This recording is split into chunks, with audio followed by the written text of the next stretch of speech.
వందనాలు. నా పేరు షారా. మేము ఉండడం తాండూరులో. అయితే ఇప్పుడు బిలియంకేరి మా బాబు. అయితే మాకు మ్యారేజ్ అయింది. మ్యారేజ్ అయినాక కొన్నిసార్లు దేవుడు కోత విస్తారంగా ఉంది, పనివారు కొద్దిగా ఉన్నారు, పనివారి కొరకు వేడుకోమని ప్రతిసారి దేవుడు మాట్లాడేవాడు నాతో. అయితే ఏం చేయాలి ప్రభువా, కోత విస్తారంగా ఉంది, పనివారు కొద్దిగా ఉన్నారు అంటున్నావు, మరి మేము ఏం చేయాలంటే మీరు నా ద్రాక్షలోనికి వచ్చి పని చేయాలన్నప్పుడు, ప్రభువా అది మీ చిత్తం అయితే మేము పని చేస్తాము, మీ సేవకే మేము సేవలోనే ఉంటాం, సమర్పించుకుంటా ప్రభువా అని, మీరు నడిపించిన మార్గంలో నేను నడుచుకుంటా ప్రభువా అని ప్రార్థన చేసుకుంటా అట్లా వచ్చిన. మా బ్రదరు దారు రత్నం బ్రదర్ అంటే గుర్తుపడతారు చాలామంది. అట్లా మా మ్యారేజ్ అయినాక ఇంకా కోత విస్తారంగా ఉందని ప్రతిసారి దేవుడు మాట్లాడుతూ ఉంటే మరి మేము కూడా సేవకు సమర్పించుకున్నాము. కొడంగల్ దగ్గర పర్సాపూర్ అనే సంఘంలో మేము సేవ చేస్తూ ఉన్నాం. మాకు 5 మంది బిడ్డలు, ఫస్ట్ విలియంకేరి, తర్వాత 3 ఆడపిల్లలు, మళ్ళీ తర్వాత ఒక బాబు. అయితే నేను ఏమని ప్రార్థన చేసుకున్నా అంటే ఇంకా మేము ఉన్నది కూడా సేవలో సరిపోతలేదేమో, ప్రతిసారి దేవుడు కోత విస్తారంగా ఉంది, పనివారు కొద్దిగా ఉన్నారు, పనివారి కొరకు వేడుకోమని పలుమార్లు దేవుడు మాట్లాడుతూ ఉంటే ఇంకా నేను ఒక ప్రార్థన చేసుకున్నా. మధ్యలో రావద్దు, పాట పడితే ఇప్పుడు రండి. అయితే ఏమని ప్రార్థన చేసుకున్నా అంటే, ప్రభువా మ్యారేజ్ అయింది కదా, మరి ఒక బాబునిస్తే నేను మీ సేవకు సమర్పించుకుంటా అని ప్రార్థన చేసుకున్నా. ఎందుకంటే మొట్టమొదటి సంతానం దేవునికి ఇవ్వాలి కాబట్టి నేను అట్లా ప్రార్థన చేసుకున్నా. ప్రార్థన చేసుకున్నాక తర్వాత దేవుడు నాకు బాబునిచ్చిండు. అయితే విలియంకేరి భక్తుడు చాలా మంచి సేవ చేసిండు కదా అని ఇంకా ఆయన అంటే ఆ భక్తుని పేరు పెడితే మా బాబుకు బాగుంటుంది అనుకున్నా. అట్లే మేము సంవత్సరం దాకా ప్రార్థన చేసి ఆయనకు విలియంకేరి అని పేరు పెట్టినాము. ఆ తర్వాత ఇంకా నేను బాబు పుడితే సేవకు సమర్పించుకుంటా అని చెప్పినే కదా. అయితే నేను ఇంకా కొంచెము ఆయన స్కూల్కి పోతూ ఉండు, అప్పుడు 10th క్లాసు 7th 8th క్లాసులో ఉన్నాడు. చిన్నప్పుడు 5 సంవత్సరాల లోపు మా బల్లార్షల, మా సొంత ఊరు బల్లార్ష కాబట్టి ఇంకా 2 డెలివరీకి నేను వెళ్ళినప్పుడు మా బాబు ఒక 4-5 సంవత్సరాలు ఉన్నాడు. అక్కడ మందిరం కట్టబడుతూ ఉంది. కట్టబడుతూ ఉంటే పెద్దోళ్ళందరూ పోయి ఇటుకలు ఇస్తూ ఉన్నారు కట్టడానికి. ఆ టైంలో మా విలియం కూడా పోయి పెద్ద ఇటుకలు ఆయనకి చేతనైతే లేవు, ఆ పలిగిపోయిన ఇటుక తీసుకొని, అంకుల్ ఇటుక తీసుకోను అక్కడ అంటాడు. అటు చిన్నగా ఉన్నాడు. ఇంకా మా బల్లార్చ సేవకుడు మూర్తి అన్న, ఆయన ఏం చేసిండంటే ఇప్పుడు ఇంత చిన్నగా ఉన్నాడు, మరి ఇటుక ఇస్తుండు చూడు నాకు, వీడొక దేవుని మందిరంలో కట్టబట్టప్పుడు, వీడు ఇంత చిన్న వయసులో దేవుని మందిరం కట్టబట్టప్పుడు పని చేస్తుండు, వీడు ఎందుకు ఉండొచ్చు అని నేను మొక్కుబడి చేసుకుంది అయితే సేవకు సమర్పించుకుంటా అన్నా కదా అని నా మనసులో ఉంది. అయితే అన్న అన్నాడు, ఆ ఇటుక తీసుకొని వాడిని ఎత్తుకొని ముద్దు పెట్టుకొని, షారా వీడు రాబో దినాల్లో పెద్ద సేవకుడు అవుతాడురా, వీని కొరకు బాగా ప్రార్థన చేయి అన్నాడు. అంటే అన్న నేనైతే ప్రతిసారి మా మ్యారేజ్ అయినప్పటి నుండి సేవ కొరకు కోత విస్తారంగా ఉంది, పనివారు కొద్దిగా ఉన్న పనివారు ఒక వేడుకోమంటుండు. ఆల్రెడీ మేము సేవల్లో ఉన్నాము, మా సంఘం చిన్నది. ఇంకా సంఘంలో ఎట్లుంటుందంటే అంత పెద్ద ఆదాయం ఉండదు, చిన్న సంఘం, పిల్లలు చూస్తే 5 మంది, వాళ్ళ ఎడ్యుకేషన్లో ఎట్లా మేము కొనసాగించాలి ప్రభు అంటే ప్రతిసారి పొద్దుమికి కుటుంబ ప్రార్థనలో మనతో ప్రార్థన చేయించేవాళ్ళం. మన పరిస్థితి, మన సంఘం చిన్నది బేట, మన అవసరతల కొరకు మనం ప్రార్థన చేస్తే దేవుడు సాయం చేస్తాడు అని పిల్లలందరితో ప్రార్థన చేయించేదాన్ని. చేపించటోళ్ళు. అట్లా ప్రార్థన చేసుకుంటా సేవలో తండ్రికి పొద్దున లేచి అన్ని పనులు చేసేవాడు. ఒక ఆడపిల్ల కూడా చేయదేమో అనిపిస్తుంది, అంత విధేయత. చిన్న చిన్న పనుల కాడ నుండి మేము పడుకొని లేచే వరకు వాడు మా దగ్గరికి బెడ్ దగ్గరికి టీ తెచ్చియాలి, నీళ్ళు పట్టాలి, కూరగాయలు తీసుకురావాలా, పాలు తీసుకురావాలా, అన్ని పనులు చేయాలి. మళ్ళీ స్కూల్కి వెళ్ళి రావాలి, మన బాధ్యత ఏందో అదంతా చూసుకోవాలి. అట్లా అణిగి ఉండేవాడు. 5 సంవత్సరాల లోపే మందిరం కిటకేస్తే వీడు రాబోతున్న పెద్ద సేవకుడు అవుతాడు, ఆ సేవకుడు ఇట్లా చెప్పేసిండు. నేనైతే మొక్కుబడి చేసుకున్నాను, నేను ఇస్తా దేవునికి. కానీ అట్లా ఇంకా 8th class 9th class 10th వరకు వచ్చిండు. 10thలో ఒక ట్యూషన్ చెప్తే స్కూల్లో మంచి మార్కుతో పాస్ అవుతాడు కదా అని చెప్పి ట్యూషన్ పోబెట్టా నువ్వు, మళ్ళీ అంటే స్కూల్ అయిపోయినాక ట్యూషన్కి వెళ్ళిపో, ట్యూషన్కి పోయి మంచిగా చదువుకో, 10thలో పాస్ అవుతావు అని చెప్పిన.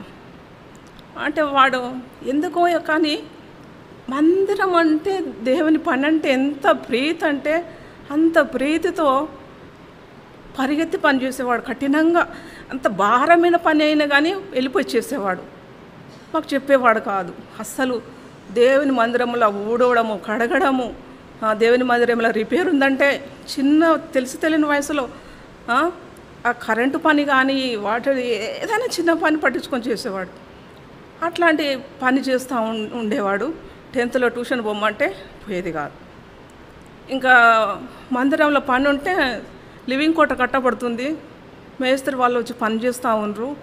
వాళ్ళందరితో పాటు చిన్ననే ఉన్నాడు, పోయి సిమెంట్ పని చేసుకుంటా ఒక కూలి వాళ్ళతో పాటు కూలి వాళ్ళగా పనిచేసేవాడు. మాకు చెప్పేవాడు కాదు. ఏమన్నంటే స్కూల్కి పోయినా అనేవాడు, కానీ నేను మందిరంలో పని చేసినా అనేవాడు కాదు. అయ్యో స్కూల్ ఎగగొట్టి నువ్వు పని ఎందుకు చేసినవరా అని తిడతారేమో అని భయానికి అట్లా చెప్పేవాడే కాదు అసలు వాడు. ఇంకా సాయంత్రం వచ్చి స్నానం చేసుకొని అన్నం తినే టైంకు, ఇంకా అన్నం తింటే కారం ఉప్పు తగిలి ఆ చేతులు ఇట్లా రంధ్రాలు పడి అంతా కారం రంధ్రాలు పడి పుండ్లయి ఇట్లా అయిపోయేది చేతులు. ఆ టైంలో అమ్మమ్మ ఈ చేతంతా మంటలేస్తుందమ్మా, నాకు ఈ చేతంతా మంటలేస్తుంది అనేవాడు. ఏమైంది నాన్న, ఏంది అట్లెందుకు పుండ్లు అయినాయి, అట్లేం చేసినావు అంటే చెప్పేవాడు కాదు. మాకు అర్థమయ్యేది ఏంటంటే వీడు స్కూల్కి తక్కువ మందిరం పనులలో ఎక్కువ ఉన్నాడు, సిమెంట్ పని నడుస్తుంది, ఆ పని చేస్తుండు, అందుకని పుండ్లు అంటే పుండ్లు అయితే ఎందుకని కూడా తెలియదు. అట్లాంటి బాధతో దేవుని పని ప్రేమతో పరిగెత్తేవాడు పనులంటే, మందిరం పనులంటే చూసుకోవడానికి. అట్లా మరి పెద్ద అక్కడ సంవత్సరానికి వారానికి ఒక సేవకులు వచ్చేవాళ్ళు. ఆ టైంలో కూడా వాడు చిన్నోడే కదా, ఇంకా పెద్దోళ్ళు ఎవ్వరు లేరు, 3 ఫ్రెండ్స్ లాగా ఉందరు. అయితే వాళ్ళకి జాబులు ఉన్నాయి, ఈయనకు మాత్రం స్కూలు. ఆ టైంలో పెద్ద సేవకులు వచ్చి ఇంకా పరిచర్య చేసి పోయేవాళ్ళు. ఆ టైంలో ఇంకా సంఘంలో సేవకురాలు లేదు కాబట్టి ఆయన ఏం చేయాలి, మరి విలియం అన్నం పెట్టాలి. ఇప్పుడు సంఘ పెద్ద సాక్ష్యం చెప్పి నిలిచమన్న విలియం అన్నం పెట్టాలి కదా అంటే, అంకుల్ నేను అన్నం వండినా గుడ్లు ఉడకబెట్టినా హోటల్ నుండి ఏదైనా కర్రీను పెరుగు తెచ్చి సేవకులకు పెడదాం అని చెప్పి పోయి పెరుగు కూరగాయలు పట్టుకొచ్చి వేసామన్న పైసలు ఇస్తే పోయి తీసుకొచ్చి వాళ్ళకి తినబెట్టి పంపించి వచ్చేవాడు. ఒకసారి ఇంకా పెద్ద స్పెషల్ మీటింగ్లు వస్తే ఆ పెద్ద దైవజనుల మధ్యలో వెళ్ళి వాళ్ళకి పరిచర్య చేయాలి, చూసుకోవాలి, మాట్లాడాలి, ఇవన్నీ చేయాలి. ఇప్పుడు ఇంత చిన్నోడు అంత పెద్ద దైవజనులు ఎదుట ఎట్లా పని చేస్తాడు, ఎట్లా పరిచర్య చేస్తాడు, ఏమన్నా మిస్టేక్ అయితే తిడతారు కదా వీళ్ళు, నువ్వు ఎందుకు అట్లా చేస్తావంటే, తిట్టిన పర్వాలేదమ్మా, వాళ్ళు దేవుని సేవకులు, నా మంచి కొరికే తిడతారు, నా మంచి కొరికే గద్దిస్తారు, వాళ్ళు తిట్టడం నాకు తైలాభిషేకం అమ్మ, వాళ్ళు నాకు మంచిదే, కానీ నాకు అట్లా పరిచర్య చేయాలి దేవుని సేవకులకు అని నాకు అలాంటి ఆలోచన, ఒకలాంటి భారం ఉంటుందమ్మా అని చెప్పి పరిచర్య చేసేవాడు. ఒకసారి జాన్సీవుడు అన్న చిన్న బ్రదరు పెద్ద సేవకుడు వేడి నీళ్ళు తాగుతాడంట. ఆ నీళ్ళు స్నానం చేసుకొని ఫ్రెష్ అప్ అయి వచ్చి ఇంకా తిన్నాడంట. తిని నేను తెచ్చుకున్న వేడి నీళ్ళు అయిపోయినాయి విలియం అని అన్నాడంట. అన్న నేను వేడి చేసి వాటర్ పోసేసిన అందులో, మీకన్నా ముందే నేను పోసేసిన అన్నానంట. నీకు ఎవరు చెప్పిండ్రయ్యా నేను ఈ పని చేయమని అన్నాడంట.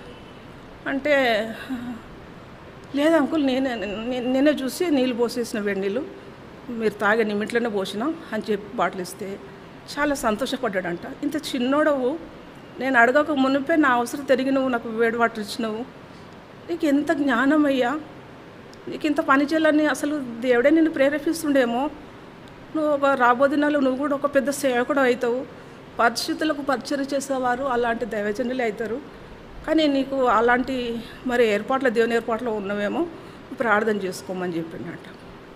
అట్లా ప్రతిసారి దేవుని పనుల విషయమైన చింత భారం బాధ్యత, కానీ ఇంటికాడ అంతే ప్రేమ, ఇంటి పనులు చూసుకోవాలి, దేవుని మందిరం పనులు చూసుకోవాలి, తన స్టడీస్ చూసుకోవాలి, అన్నిట్ల నమ్మకం, చిన్నది కూడా పొరపాటు పోవద్దు, నమ్మకం తొలగిపోవద్దు, అంత విధేయతతో అంత ప్రేమతో నడుచుకునేవాడు.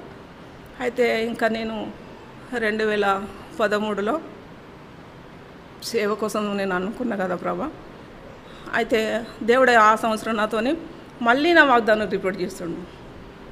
దేవునికి నీవేది మొక్కుకున్నావో దాన్ని తడువు చేయక ఇచ్చేసేను, దాన్ని తడువు చేయకు, త్వరపడు అంటా ఉండు దేవుడు. ప్రభా నేను మొక్కుకున్నా, నేను మొక్కుబడి నేను చెల్లిస్తా, కానీ ఎక్కడికి పంపాలి, ఏం చేయాలని నాకైతే తెలియదును. దేవా నీ చిత్తం బయలుపరచు. నేనైతే మొక్కుకున్నది ఎక్కడ, దైవజనుడు భక్సింగ్ అన్న అయితే ఎక్కడ సేవ చేసిండో, మా కుమారుని కూడా నేను అక్కడే వదిలిపెట్టాలి ప్రభా. అలాంటి పెద్ద పెద్ద సేవకుల మధ్యలో, దైవజనుల మధ్యలో నా కొడుకు ఒక సేవకుడిగా నిలబడాలి. నేను చేయలేని సేవ నా కొడుకు సంపూర్ణం చేయాలి అని చెప్పి నేను ప్రార్థన చేసుకున్నా. అప్పుడు ఆ సంవత్సరము యెహోవాకు ధూపం వేయవారు అశ్రద్ధ చేయకూడనే మాట యూత్ క్యాంపులో వచ్చింది. అంతకన్నా ముందు లెటర్ ఇచ్చి వచ్చిండు. నేను లెటర్ ఇచ్చేసి రాబేట, ఎక్కువ రోజులు పెట్టొద్దు అంటుండు దేవుడు, నన్ను తొందర పెడుతుండు. నేను సేవకు సమర్పించకుండా మొక్కుకున్నా, నన్ను ఇప్పుడు ఇంకా తొందర పెడుతుండు, నువ్వు వెళ్ళి లెటర్ ఇచ్చేస్తారా అని. సరే అని ఒకసారి ఇచ్చి వచ్చిండు, మళ్ళీ రెండోసారి కూడా ఇచ్చి వచ్చిండు. ఇంకా అమ్మ నువ్వు చెప్పినట్టు నేను చేస్తున్నా, నాకు హెబ్రోన్ నుండి ఫోన్ వస్తలేదు, మరి ఇప్పుడు నేను ఏం చేయాలి, వస్తుంది ఫోన్ వస్తుంది, తొందరగానే వస్తుంది, దేవుడు నాతో మాట్లాడుతుండు అని చెప్పి అన్న. అంటే ఇంకా ఆ సంవత్సరము ఏమొచ్చిందంటే దేవుడు తనతో కూడా మాట్లాడిండు.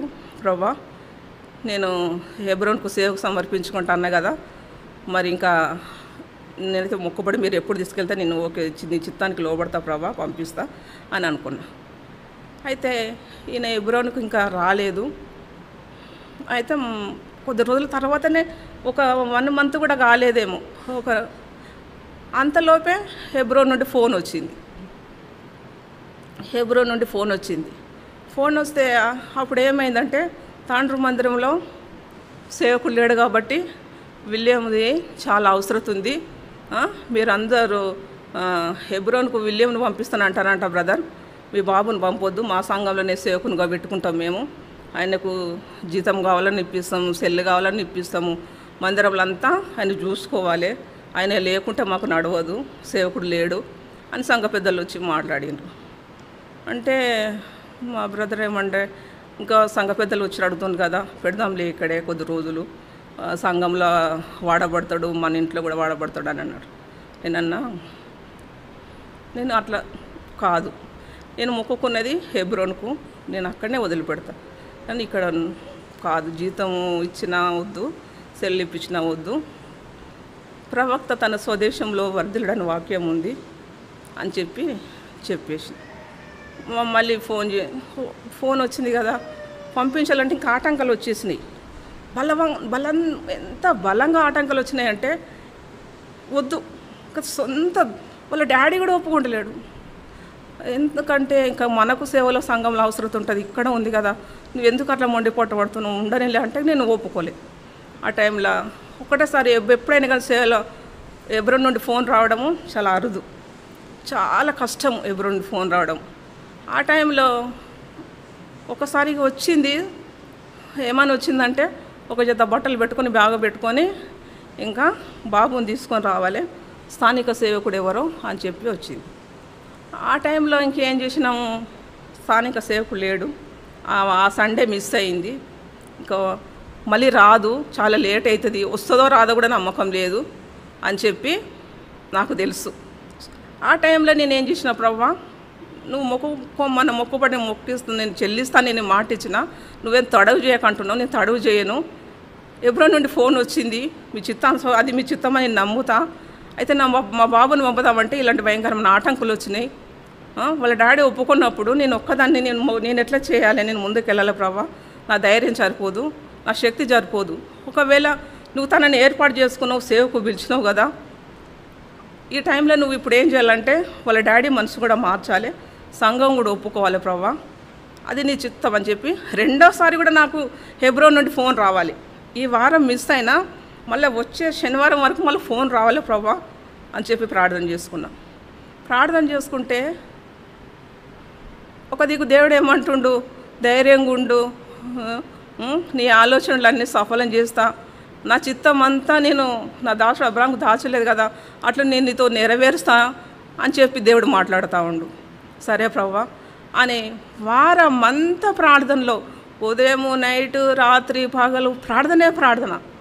ఎందుకంటే ఈ సేవకు ఆటంకం ఇది వచ్చింది, దీన్ని తొలగించాలి, దీన్ని దూరం చేయాలంటే ప్రార్థన శక్తి చాలా బలంగా అవసరం కదా అని చెప్పి నేను బాగా ప్రార్థన చేసుకుంటా వచ్చిన. మళ్ళీ శనివారము మళ్ళీ రెండో వారంలో ఫోన్ వచ్చింది, హెబ్రోన్ నుండి ఫోన్ వచ్చింది. ఇంకా అప్పుడు సంతోషం అనిపించింది, ప్రవ్వా నువ్వెంత దయగల దేవుడవు, నేనైతే విశ్వాసం అంత బలమైందని కాదు, నా ప్రార్థన శక్తి ఎంతటిది అని చెప్పి, నువ్వు ఎంత దయగల దేవుడవు, నా ప్రార్థన విన్నావు, నా ప్రార్థన జవాబిచ్చినావు, అసాధ్యమైందని నువ్వు సాధ్యపరిచినావు, తిరిగి రెండోసారి కూడా ఫోన్ రావడానికి నువ్వు సాయం చేసినావు ప్రవ్వా అని చెప్పి చాలా సంతోషంతో నేను ప్రార్థన చేసుకున్నా. ఇంకా శనివారము మా ఇంట్లో ప్రతి వారం ఫాస్టింగ్ ప్రేయర్ ఉంటుంది, సేవకులం కాబట్టి ఆల్నైట్ ప్రేయరు, ఫాస్టింగ్ ప్రేయర్ ప్రతి ఉంటాయి.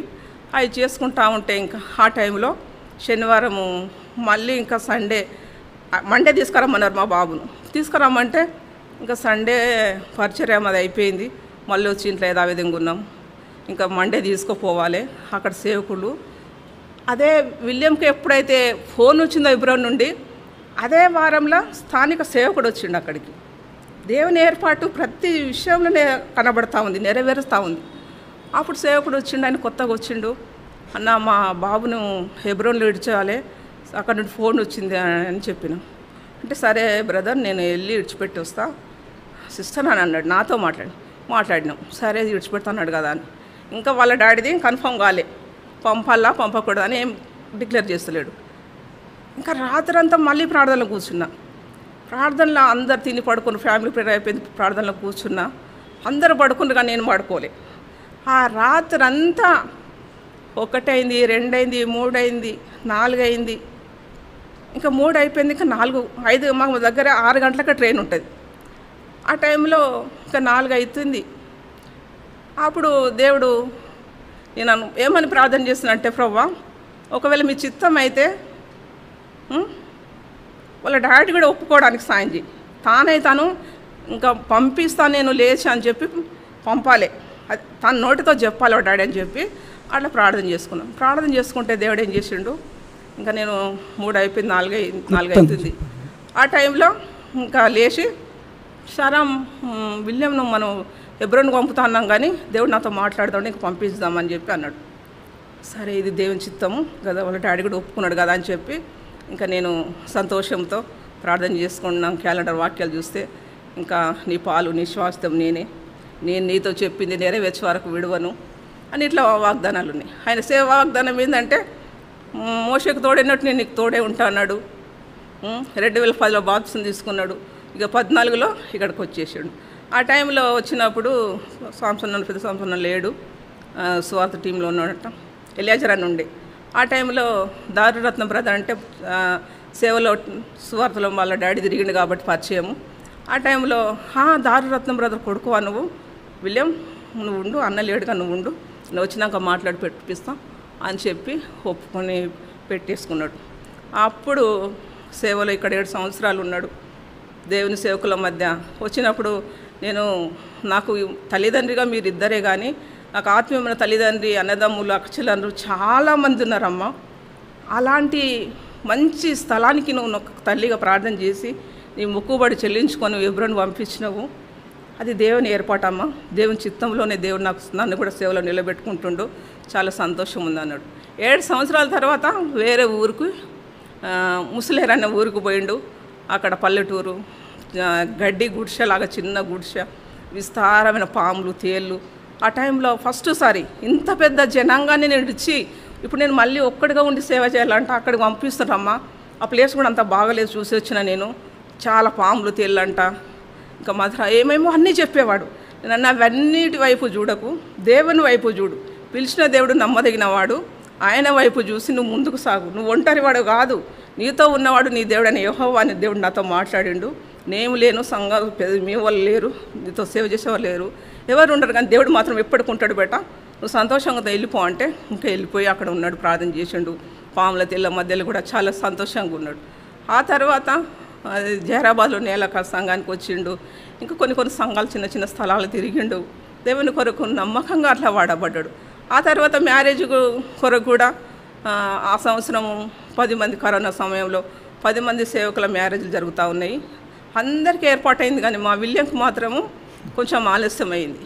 ఆ టైంలో అమ్మ 7 సంవత్సరాలు అయింది, నేను ఒంటరిగా సేవ చేస్తున్న ఒక్కరిని, నాకు ఒక్కడిని ఉండబుద్ధి అయితే లేదు అని అన్నాడు. అంటే దేవుడు నీకు తోడునిస్తాడు, ఆదాముకి ఇచ్చిన దేవుడు తోడు నీకు ఇయ్యడా, నీకు తోడు కూడా ఇస్తాడు. ఈ సంవత్సరం నీ మ్యారేజ్ అయిపోతుంది బేట, నువ్వేం చింత చేయకు, 10 మంది సేవకులతో నీది కూడా అయిపోతుంది అని చెప్తే ఆ టైంలో ఇంకా ప్రార్థన చేసుకున్నాం. అందరికీ క్లియర్ అయింది, కానీ వీళ్ళకి క్లియర్ కాలే. అప్పుడు దేవుడు నాతో ఏమని మాట్లాడుతుండంటే, ఆయన వారితో కూడా నడిచాను, మీకు సమాధానం కలుగును కాక, పైనుండి శక్తి వచ్చే వరకు పట్టణంలో నిలిచి ఉండే అని చెప్పి అది లూకాసు 24లో మాట్లాడిండు. ఇంకా అమ్మాయి ఆలస్యం అవుతా ఉంది, అయినా కానీ ధైర్యంగా ఉండు, నీకు మ్యారేజ్ అవుతుంది, ఏం ఆగిపోదా, అమ్మాయి ఈసారి ఆగిపోతే మళ్ళీ చాలా సంవత్సరాలు పడతాయి అని చెప్పాడు. అట్లా దేవుడు ఆ సంవత్సరం ఏం చేయగా తన వాగ్దాన ప్రకారంగా 10 మంది సేవకులు కూడా తన మ్యారేజ్ అయిపోయింది. మరి ఇంకా క్లియర్ కాలేదు, అమ్మాయి పేరు బావు పేరు రాసుకోవాలంటే ఏం పేరు చెప్పాలమ్మా, అమ్మాయి పేరు కార్డు మీద రాయించాలంట, అంకుల్ వాళ్ళు ప్రార్థన చేస్తారట నా కొరకు అన్నాడు. ఏం లేదు బెట్ట, అమ్మాయి పేరు వేస్తారు, అమ్మాయి ఉంది, అయితే టైంకి తీసుకొస్తాడంట, నువ్వేం టెన్షన్ అవ్వడానికి చింత చేయకని అన్నప్పుడు అట్లా టైంకు ఇంకా అనుకోకుండా మేము వెళ్ళి మదనపల్లికి సేవకురాలు అక్కడ ఉన్నారు, ఇంకా అమ్మాయిని చూసి వచ్చినాము. అమ్మాయి పేరు మాకు ముందే డిక్లేర్ చేసిండు, అమ్మాయి పేరు ఎస్తేరని. ఇంకా వాళ్ళిద్దరు మ్యారేజ్ అయిపోయింది. కొన్ని స్వార్థలు జైరాబాద్లో చాలా సంఘం డేంజర్గా ఉండే, ఆ స్థలాల్లో కూడా దేవుడు ఆయనను కాపాడిండు. ఇంకా కొన్ని స్థలాలు భయంకరమైన ఉన్న స్థలాలు కూడా దేవుడు తనను కాపాడుకుంటవచ్చు. మోషేకు తోడే ఉన్నట్టు నేను నీకు తోడే ఉంటా అని చెప్పిన వాగ్దానాన్ని ప్రతి క్షణం దేవుడు నెరవేర్చుండు. ఆయన ఎంతో పిరికివాడు, ధైర్యం లేదు, జ్ఞానం లేదు, ఎన్నెన్నో బలహీనతలున్నా పిలిచిన దేవుడు మాత్రం నమ్మకంగా నిలబెట్టుకొని వచ్చినాడు. అట్లా తన భార్య పిల్లలు కూడా చిన్నగా ఉన్నారు, మా కోడలు మా మనుమలు కూడా వారి ఆదరణ కొరకు ప్రార్థించండి. ఆయన వాగ్దానం ఏందంటే ఈ సంవత్సరము నేను నిన్ను మర్చిపోజాలను అని వాగ్దానం వచ్చింది. ఆ వాగ్దానం చూస్తే మర్చిపోయే పరిస్థితులు ఏమన్నా ఎదురైతాయేమో అని నాకు అనిపిస్తుంది, కానీ తనకు మాత్రం నేను ధైర్యం చెప్పినప్పుడు అమ్మ ఇంత నాకు బాగలేదు కదా, ఆ కార్యం అది ఆ సంఘంలో పిడిసి వచ్చి జ్వరం వచ్చి పడ్డ టైంలో హాస్పిటల్కి వేసుకొస్తే డాడీ నాన్న అమ్మ అని అరుస్తుండ అంట. అరే వీళ్ళు అంబులెన్స్ వేసుకొచ్చి హాస్పిటల్ జాయిన్ చేసిండ్రు, ఆడ కొంచెం బాగా అయిండు, మళ్ళీ ఇడికి వచ్చిండు, ఈడ బాగాలేకుంటాడు. ఆయన మా చనిపోతుడు అనేది లేదు మాకు. దేవుడు ఆయనను సజీవంగానే బ్రతికించి ఆరోగ్యం ఇచ్చి తన సేవలో నిలబెట్టుకుంటాడనే ఆశ ఉంది. మా సొంత భాగం ఏమని మాట్లాడుతుండు, దావీదుతో నేను ఇచ్చిన మాట నేను అబద్ధం ఆడను, ఆ సేవకుడైన దావీదు నేను ఆదుకుంటా, ఆయన కంటే ముందు నేను శూరునిగా పరిగెత్తుతున్నా, ఆయనతో నేను ఉంటా, నువ్వు భయపడకంటా ఉండు, కానీ ఈ పరిస్థితి వస్తుంది నేను తీసుకుంటున్నా అనేది ఏది ఒక్కటి డిక్లేర్ చేయలే. కానీ దేవుడు తన చిత్తమైందేమో తీసుకున్నాడు. కానీ అయితే ప్రతి విషయంలో దేవుని చిత్తానికి తను లోబడిండు, విధేయత చూపించుండు, ప్రేమ చూపించుండు. దేవుని దయదు మనుషుల జ్ఞానం అందు వయసునందు ఎదిగిండు అన్నట్టుగా అన్ని రకాలుగా దేవుని సంతోషపెట్టాలి అని చెప్పి ఎంత ఆశపడి దేవుని సేవలో పరిగెత్తిండంటే ఇంకా అది నేను చెప్పుకోలేను. అట్లా ఆ దేవుడు తన సేవలో ఇంతవరకు తోడుగా ఉన్నాడు. అయితే తన చిత్తమైందేమో తన మహిమలో తీర్చుకున్నాడు. ఒక దినం దేవునిని నా కుమారి నేను అక్కడ చూస్తానే నిరీక్షణ కూడా ఇచ్చిండు. నాకు బీపీ, షుగరు, ఈ వార్తలు వింటే నేను తట్టుకోలేమని భయం ఉంది, కానీ దేవుడు మాత్రం నన్ను ధైర్యంగా బలంగా నిలబెట్టిండు. ఇంకా 3 కుమార్తెలు ఉన్నారు. అమ్మ వాళ్ళ మ్యారేజ్లు నేనే చేసి నిలబడి చేస్తామ్మా, నేను ఒక హెబ్రోన్ సేవకునమ్మా అని చెప్పి గర్వకారణంగా సంతోషంగా చెప్పి మాట్లాడేవాడు. అయితే ఈనాడు తను లేడు. తన లోటు దేవుడు తీర్చాలి. ముఖ్యంగా తన భార్య బిడ్డలు చిన్నగా ఉన్నారు.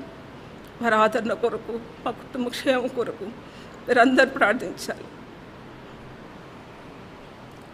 ప్రైజ్ లార్డ్ అమ్మా. మరి ఈ సమయంలో కొంచెం వాక్య భాగం విన్నాం. చిన్న పాట పాడిన తర్వాత వాక్య భాగం విని తర్వాత మళ్ళా సాక్ష్యాలు వింటాం. ఎందుకంటే వాళ్ళ తండ్రి గారు ఉన్నారు, అలాగే చెల్లెలు ఉంది, తర్వాత ఆయన వైఫ్ కూడా సాక్ష్యం చెప్తారు. చివరిగా ఆయన వైఫ్ సాక్ష్యం ఇస్తుంది. ఆ తర్వాత మనం సెమెంట్కి తీసుకెళ్తాం. చిన్న పాట పాడారు, రండి బ్రదర్స్.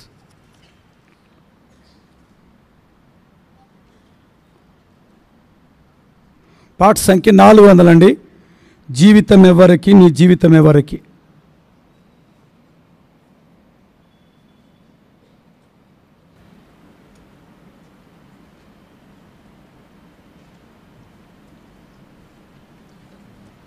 జీవితం ఎవరికి. విలియం కేరీ తన జీవితాన్ని సేవకే చిన్ననాటి నుంచి ఉపయోగించాడు.